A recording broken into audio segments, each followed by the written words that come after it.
So, yeah, there's still a war in Ukraine. You may have forgotten about it. I know it seems a lot of people have kind of just put it on the back burner. If you're any way related, like meaning like you're Ukrainian or you have friends in Ukraine or you're somehow attached through 6 degrees of separation, I'm sure that you are this is still in the forefront for you, but doesn't seem to be for Americans, the government, any of it. Doesn't seem like money's getting thrown over there very quickly.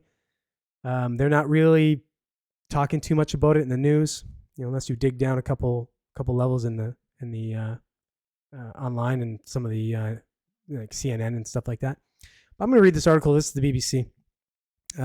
This just talks about what Trump is going to do. Basically, I think they're kind of done giving money. I'll get into that a little bit, but I'm going to read this article first. This is, again, the BBC garbage article, but whatever. Trump will not give a penny to Ukraine, Hungary PM Orban says. Donald Trump will not fund Ukraine's fight against Russia's invasion if he is elected U.S. president again, Hungarian PM Viktor Orban has said.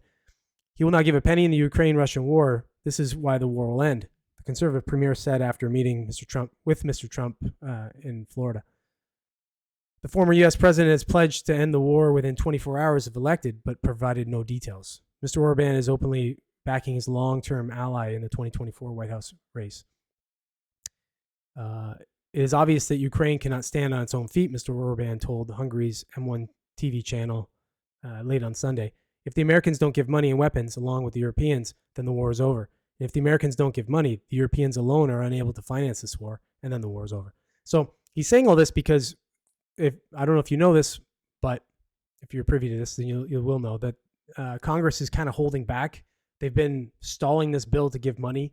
They have another, I guess you'd call a stimulus package they're going to be sending to Ukraine for the war effort there. And they've just been kind of dragging their feet on it.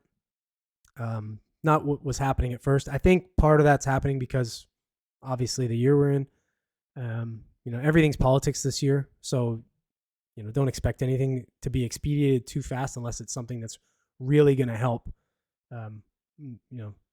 the current administration's goal of getting back in. He added that Mr. Trump had pretty detailed plans on how to end the Russian-Ukraine war, but did not elaborate. Mr. Trump has not publicly commented on Mr. Orban's TV interview. At their Friday meeting in Mr. Trump's Mar-a-Lago mansion, the former U.S. president praised his guest. There's nobody that's better, smarter, or a better leader than Viktor Orban. He's fantastic, he said. He's the best. He's the best leader ever.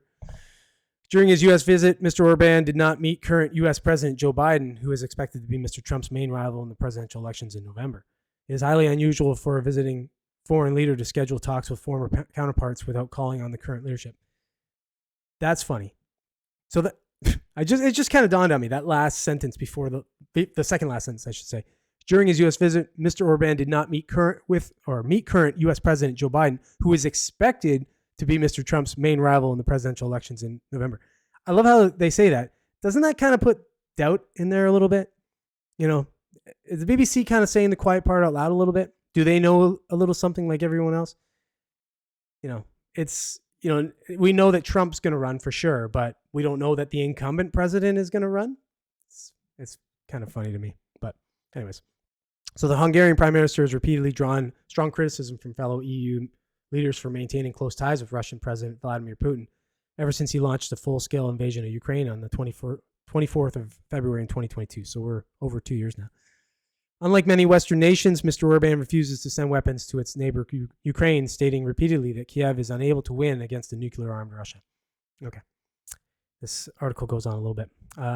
That's enough of that. So, as I said, it's probably, let's be real. This war started out pretty, there was a lot of support for this war. Then we got a second one coming in with the Hamas-Israel conflict. And we're in an election year. I don't think we're going to see much more funding going that way towards Ukraine, which is, okay. Let me state, I don't really have a dog in the race on this one. It's your U.S. money. I'm Canadian, so whatever. You want to send your money over there? Fine. Have at her. But I don't necessarily think it should be done. It should have been done. I don't think we should be fighting proxy wars for other countries. But, humanitarian efforts, sure.